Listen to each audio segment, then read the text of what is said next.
सिद्धाणं नमो आयरीयाणं नमो वज्रायाणं नमो लोय सवसाहुणम। अनंतानंत परम सिद्ध भगवान की जय। 1008 श्री आदिनाथ भगवान की जय। अंतिम तीर्थेश भगवान महावीर स्वामी की जय। आचार्य भगवान गुरुवर श्री विशुद्ध सागर जी महाराज की जय। मुनि श्री सुप्रभ सागर जी महाराज की जय। मुनि श्री प्रणत सागर जी महाराज की जय। मुनि श्री सौम्य सागर जी महाराज की जय। जय जन बंधुओं, आप हम सब यहाँ उपस्थित हुए हैं लोकप्रिय कार्यक्रम सम्यक समाधान के माध्यम के लिए। सम्यक समाधान एक ऐसा कार्यक्रम, एक ऐसा प्लेटफॉर्म, एक ऐसी सुविधा जिसके माध्यम से हम सभी लोग अपने मन में उठने वाले जो विकल्प है उन विकल्पों का सम्यक समाधान प्राप्त कर रहे हैं। और यह हमारा सभी का सौभाग्य है, परम सौभाग्य है कि साक्षात पंचम परमेष्ठी साधु परमेष्ठी के मुखारविंद से हम सभी लोग इस सम्यक समाधान कार्यक्रम का एवं अपने विकल्पों का सम्यक समाधान पान कर रहे हैं। कितने महान पल होते हैं जिस पल में अपने मन में उठने वाली जो अज्ञानता है, जो विकल्प है, उस विकल्पों का समाधान हमें प्राप्त होता है। और इस समाधान को देने वाले कोई नहीं, श्रवण मुनि सुप्रभ सागर जी है।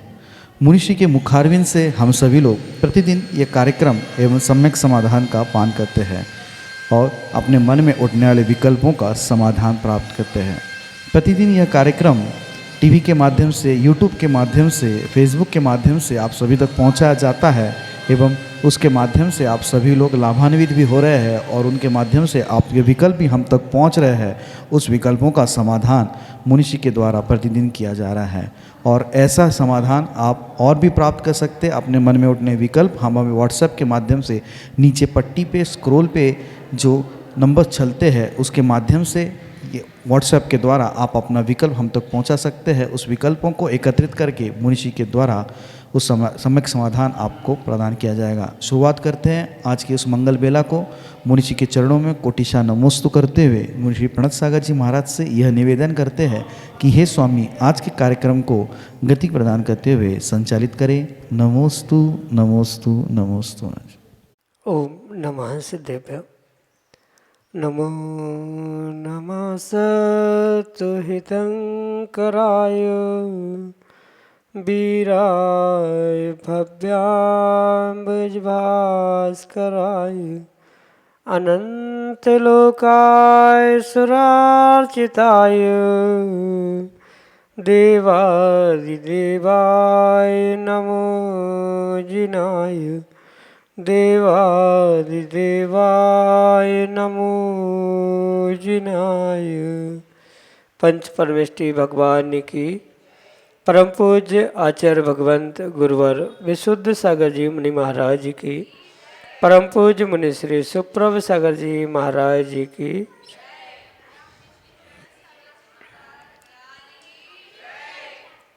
प्राणी मात्र का हित करने वाली वह अरिहंतों की वाणी हमें निर्ग्रंथों के माध्यम से प्राप्त हो रही है, वह भी हमारे मन के विकल्प के समाधान के रूप में। और वही समाधान हमारे लिए निर्विकल्पता की ओर ले जाने वाला है, क्योंकि मन की निर्विकल्पता ही वास्तविक आत्मा का सुख है। ऐसे आत्म सुख की प्राप्ति का वह एकमात्र कार्यकारी उपाय समीचीन विकल्पों का सम्यक समाधान, जो कि हम सभी आगम के परिप्रेक्ष्य में परम पूज्य आचार्य भगवंत गुरुवर विशुद्ध सागर जी महाराज के मंगल सुभाषित से परम पूज्य मुनि श्री सुप्रभ सागर जी महाराज के मुखारविंद से प्रतिदिन प्राप्त कर रहे हैं। प्रारंभ करते हैं आज का सम्यक समाधान। और आज के पहले विकल्प के लिए श्रीमती कामिनी जैन, साहेगढ़ मध्य प्रदेश से महाराज श्री के चरणों में बारंबार नमोस्तु निवेदित करते हुए अपना प्रश्न रख रहे हैं कि महाराज जी, ढोंग की जिंदगी से ढंग की ज़िंदगी बेहतर है, यह हम सभी जानते हैं, तो वह हम ढंग की ज़िंदगी कैसे जिएं। हमारे समीचीन विकल्प का सम्यक समाधान करते हुए हमारा मार्गदर्शन करने की अनुकंपा करें। नमोस्तु महाराज जी, नमोस्तु। ओम नमः सिद्धम। परम पूज्य आचार्य भगवान गुरुवर विशुद्ध सागर जी महाराज जी की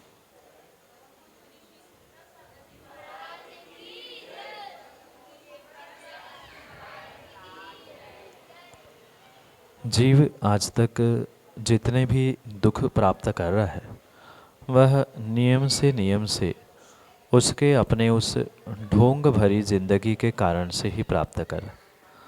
और अधिकांश जो वर्तमान में देखने में आता है, जितने जितने ये धर्मात्मा अपने आप को धर्मात्मा बताते हैं, दिखलाते हैं, वे अधिकांश रूप से ढोंग की ही जिंदगी जीते हैं, ढंग की नहीं।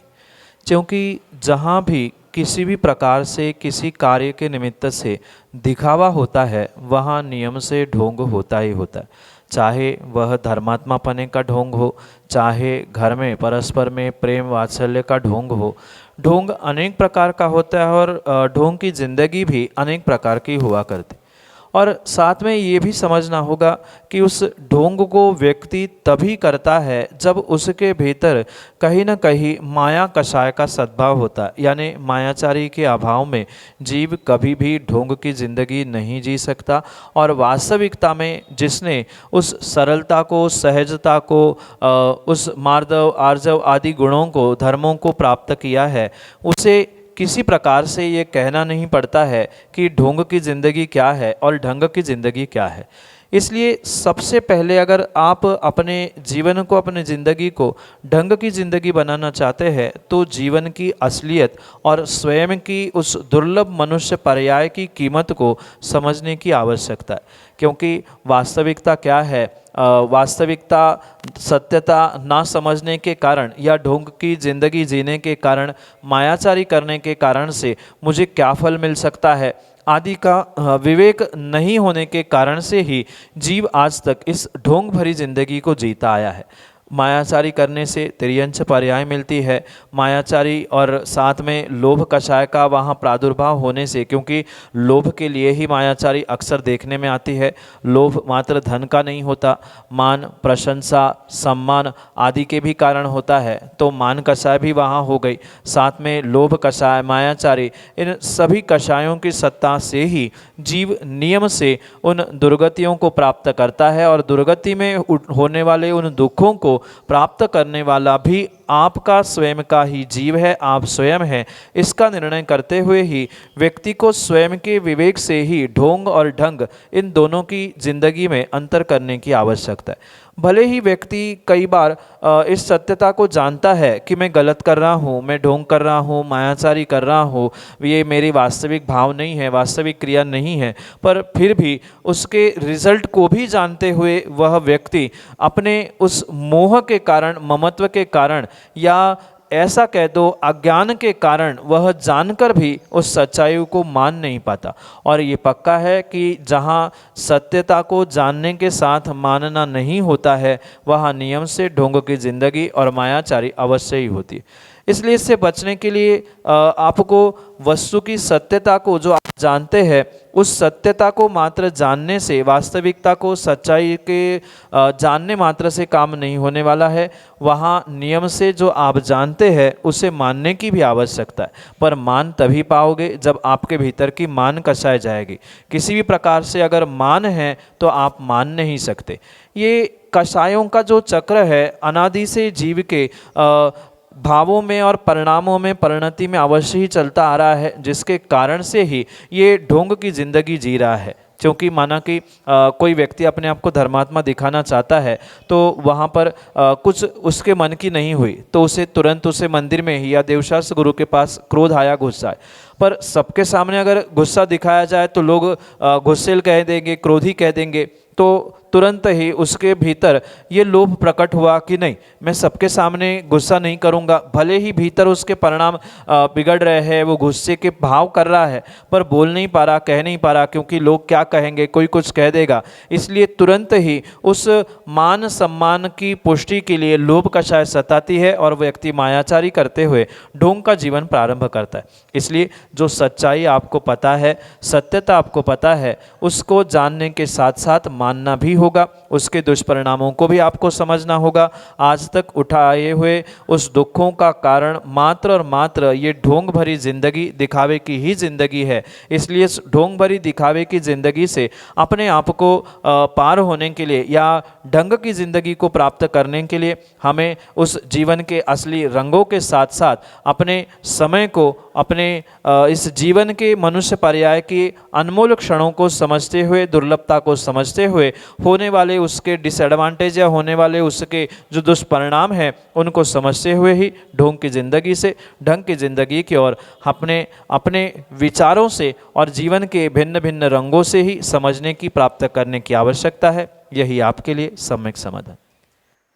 दिशा जैन, टीकमगढ़, मध्य प्रदेश से महाराज जी के चरणों में नमोस्तु निवेदित करते हुए अपना प्रश्न रख रहे हैं कि महाराज जी, वर्तमान में ऐसा प्रचलन चल रहा है कि शादी के समय जिनके माता पिता नहीं हैं तो वह लड़की वरमाला के समय अपने उन माता पिता की फ़ोटो लेकर जाती है, तो क्या ऐसा करना उचित है?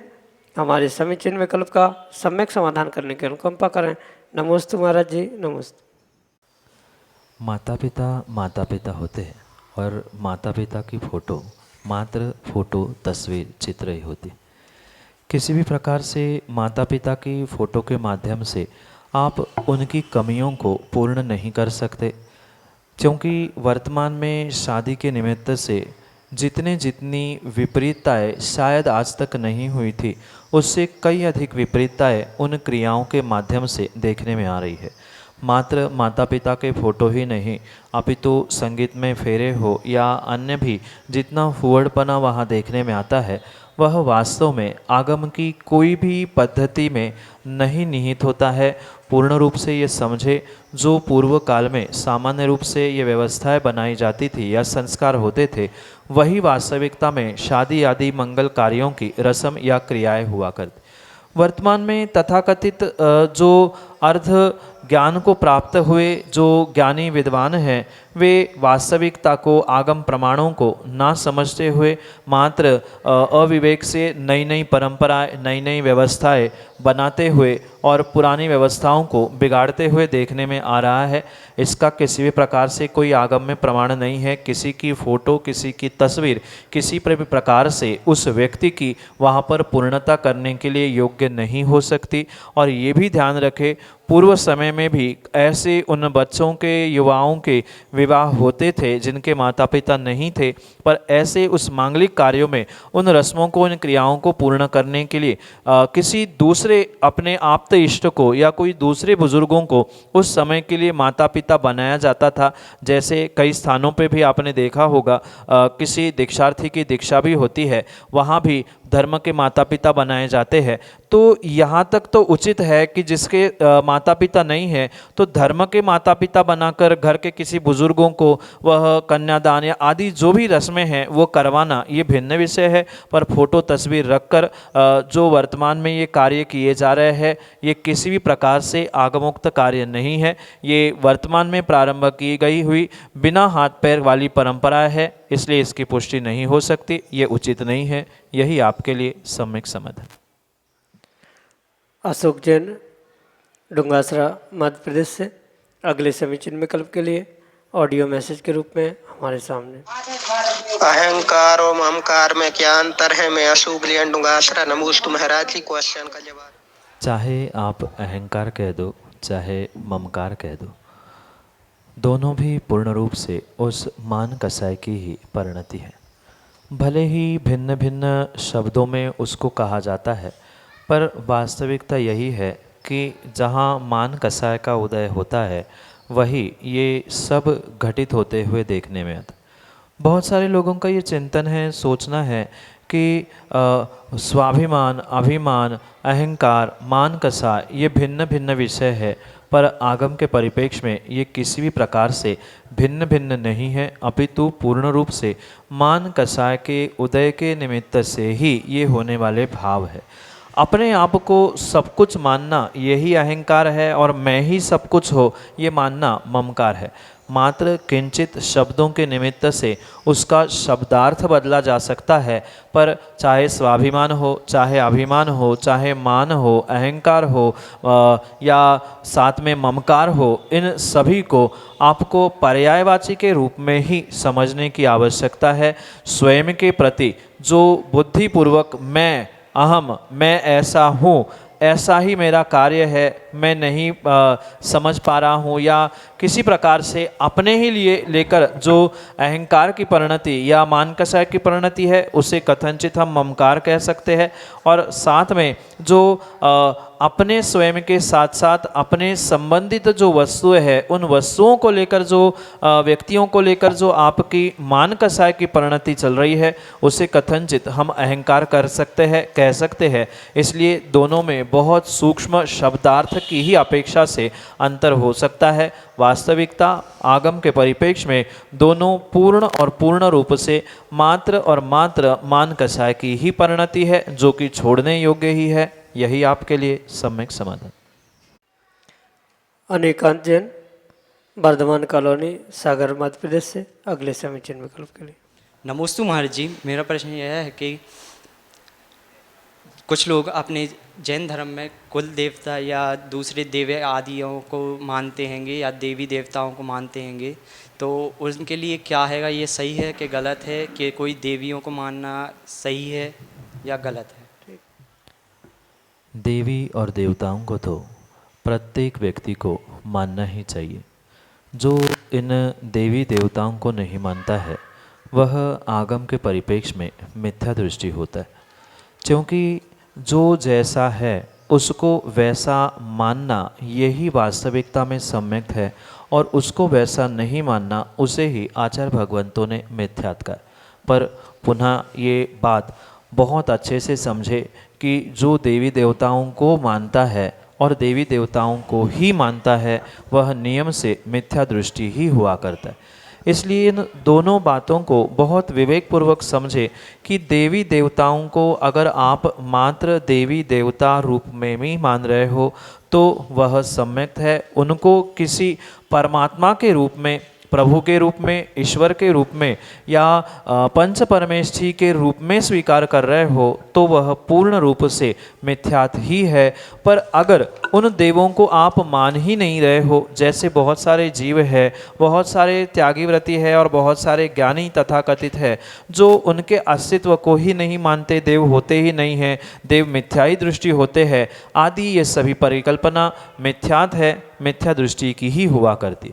इसलिए दोनों बातों को कान खोल के, विवेक खोल के और दिमाग खोल के समझने की आवश्यकता है। देवों को मानना और देवों को नहीं मानना, इसमें आपका अभिप्राय क्या है, इस पर उसका सम्यक मिथ्यात तय किया जा सकता है।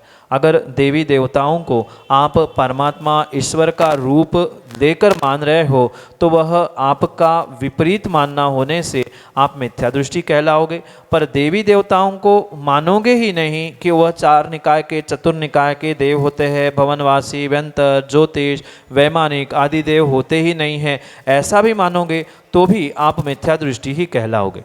पर जो पंच परमेष्ठी है उनके सेवक कुछ सम्यक दृष्टि देव देवता भी होते हैं, साथ में अन्य भी कुछ मिथ्या दृष्टि देवी देवता होते हैं। उनको अपने स्वरूप मानना, उन सम्यक दृष्टि देवी देवता जो पंच परमेष्ठी की सेवा करते हैं, रक्षा करते हैं, उनको सामान्य रूप से विनय के भावों से, जैसे एक श्रावक को आप जय जिनेन्द्र करते हो, ऐसे जय जिनेन्द्र करते हुए अगर उन्हें देव के रूप में मान रहे हो तो उसमें किसी भी प्रकार से दोष नहीं है। पर देवों को देवादि देव मानकर, परमात्मा मानकर, पंच परमेष्ठी मानकर पूज रहे हो तो वह पूर्ण रूप से दोष और दोष ही है। जो कई स्थानों में कुल देवता आदि आदि की परंपराएं देखने में आती है तो वहाँ भी ये अवश्य ध्यान रखें कि जो ये देवी देवता कुल देवता के रूप में पहले पूजे जाते थे, उनको अपने मात्र अस्तित्व के रूप से, यानी उनका कोई स्थान है, वे चार निकाय के देव होते हैं, जैसे भवनवासी, व्यंतर आदि जो देव होते हैं वह मध्यलोक में भी अपना निवास करके रहते हैं, तो वो हो सकता है कहीं निर्धारित स्थान उनका है तो वह उनका स्थान है, वह मात्र उनके स्थान के रूप में उनको स्थान दिया जा रहा है, यहाँ तक मानना दोष नहीं है। पर उनको आप भगवान मानकर पूज रहे हो, देवादि देव मानकर पूज रहे हो, उनका सम्मान आदि कर रहे हो तो दोष है। उनको अगर आप मान ही नहीं रहे हो तो भी वह आपके लिए मिथ्यात्व का दोष लगाने वाला निमित्त हो सकता है। इसलिए विवेक पूर्वक देवों को मानना, किस प्रकार से देवों को नहीं मानना, किस प्रकार से, इसका पूर्ण रूप से निर्णय करते हुए ही आपको ये कार्य करना होगा। यही आपके लिए सम्यक समाधान। श्रीमती सुषमा जैन गौना, सागर मध्य प्रदेश से अगले समीचीन विकल्प के लिए। परम पूज्य मुनि श्री 108 सुप्रभ सागर जी महाराज जी की जय। परम पूज्य 108 प्रणत सागर जी महाराज जी की जय। हे गुरुवर, मेरा प्रश्न यह है कि हम कैसे नापें कि अभी हम कौन से गुण स्थान में चल रहे हैं, या हमारा कौन सा गुण स्थान है? कृपया कर शंका का समाधान कीजिए। नमोस्तु। माँ, व्यक्ति के गुणस्थानों को नापने के लिए आचार्य भगवंतों ने कोई भी बहिरंग थर्मामीटर नहीं दिया। जैसे शरीर में आए हुए बुखारों को थर्मामीटर जैसे बहिरंग साधनों से नापा जा सकता है, ऐसे व्यक्ति को अपने गुणस्थानों को नापने के लिए कोई बहिरंग साधन नहीं प्राप्त। पर ये भी परम सत्य है कि व्यक्ति अपने स्वयं के परिणाम, स्वयं की परिणति आदि के निमित्त से स्वयं के गुणस्थानों को अवश्य ही भाप सकता है, नाप सकता है। भले ही 100% आपका सोचना या आपका नापना सही हो नहीं हो, पर एक 80-90% रूप से स्वयं के परिणाम और परिणति को समझते हुए हम व्यक्तिगत रूप से अपने उस गुणस्थान को समझ सकते। उसके लिए सबसे पहले तो आपको गुणस्थान परक व्याख्या को समझना होगा। मतलब कौन से गुणस्थान में जीव के किस प्रकार के भाव होते हैं, कर्मों का कौन से कर्मों का उदय, कौन से कर्मों का क्षय, किसका उपशम आदि क्या स्थिति वहाँ पर होती है, उन सभी को आपको भले ही विस्तार से नहीं पर संक्षेप में समझने की आवश्यकता है। अगर आपको गुणस्थानों का ही ज्ञान नहीं है कि कौन से गुणस्थान में जीव के कैसे भाव होते हैं, कैसे कर्म की स्थिति होती है, तो कभी भी आप अपने गुणस्थानों को नाप नहीं सकते। इसलिए कम से कम श्रावकों को जितने श्रावकों के गुणस्थान हैं, मतलब 4-5वें गुणस्थान तक का पूर्ण ज्ञान होना आवश्यक है कि 4थे गुणस्थान में जीव की किस प्रकार की कषाय होती है, 5वें गुणस्थान में किस प्रकार की कषाय होती है। क्योंकि अनंतानुबंधी को जीतने वाला ही जीव नियम से सम्यक दृष्टि बनता है, चाहे वह क्षयोक्षमिक रूप हो, उपशम हो, चाहे क्षायिक रूप हो। क्योंकि वह चारित्र मोहिनी की भले ही प्रकृति है, पर उसे दर्शन मोहिनी के साथ जोड़ते हुए सम्यक दर्शन के साथ उसका संबंध बनाया गया। अगर किसी भी प्रकार से माँ किसी व्यक्ति को या आपको 6 महीने से अधिक किसी व्यक्ति के प्रति कोई भी कषाय मन में बैठी है, तो वह नियम से वहाँ पर अनंतानुबंधी की सत्ता है, और अनंतानुबंधी की सत्ता जहाँ है वहाँ चौथा गुणस्थान नहीं हो सकता, उसके नीचे का ही गुणस्थान हो सकता है। हाँ, ये भी ज़रूरी नहीं है कि अनंतानुबंधी की सत्ता में पहला ही गुणस्थान हो, पर चौथा नहीं है, इतना तो प्रमाणित हो गया। और माना कि ये समझ में आ गया कि हमारी कषाय 6 महीने से अधिक नहीं है, पर अब उसकी सीमा पुनः नीचे की कषायों के साथ हमें करने की आवश्यकता है, क्योंकि प्रत्येक कषाय की सीमा आचार्य भगवंतों ने बताई है, अनंतानुबंधी, अप्रत्याख्यानावर्णी, प्रत्याख्यानावर्णी। तो अगर 6 महीने से लेकर 15 दिन की सीमा, यानी 15 दिन से अधिक किसी व्यक्ति के प्रति या अपने भीतर कोई वही कषाय पुनः पुनः जन्म ले रही है या उसका सद्भाव है, तो वहाँ अवश्य समझे कि अभी हमारा चौथा ही गुणस्थान है। क्योंकि 6 महीने से अधिक नहीं है पर 15 महीने से अधिक है, तो स्वाभाविक रूप से हमारा 5वां गुणस्थान जो कि देशव्रत श्रावक का होता है वह नहीं है। अभी मात्र अनंतानुबंधी नहीं होने से चौथा ही गुणस्थान है आदि वहाँ पर निर्णय किया जा सकता है।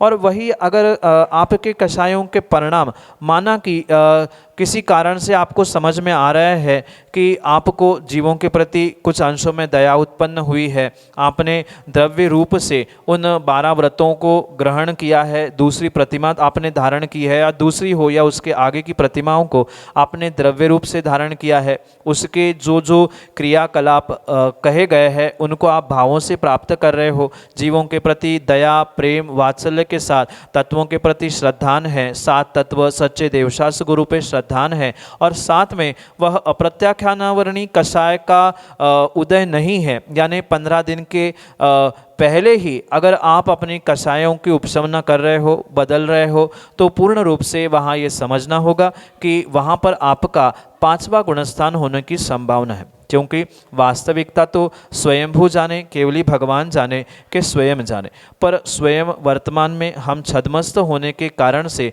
एक अंदाज, एक प्रोबेबिलिटी या एक 80-90% तक ही सच्चाई को जान सकते हैं। 100% हमारा गुणस्थान क्या है, कैसा है, उसकी परिणति परिणाम केवली भगवान जितने पूर्ण रूप से जानते हैं, वैसे वर्तमान में हम किसी भी प्रकार से नहीं जान सकते हैं।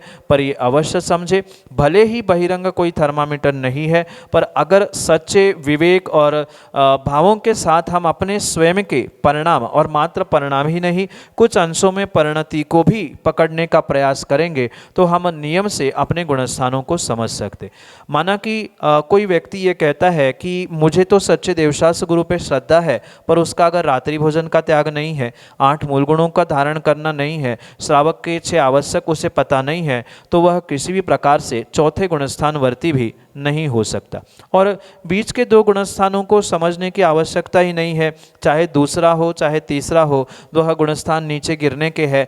पहला, चौथा और 5वां यही श्रावकों की मुख्यता से गुणस्थान हुआ करते हैं। तो स्वयं के परिणाम कहाँ जा रहे हैं, सामायिक करते समय या पूजा पाठ करते समय हमारे भावों की क्या परिणति है, घर के गृहस्थी के कार्य करते समय भी हमारी कैसे परिणाम हो रहे हैं, जीवों के बचाते हुए हम आरम सारम कर रहे हैं कि अविवेक से कर रहे हैं, इस पर भी आपकी बहुत सारे गुणस्थानों के परिणाम और परिणति को तय किया जा सकता है। इन बहिरंग नहीं अपितु अंतरंग निमित्तों से आप स्वयं के परिणाम परिणति को जानें और गुणस्थानों का निर्णय करें, यही आपके लिए सम्यक समाधान।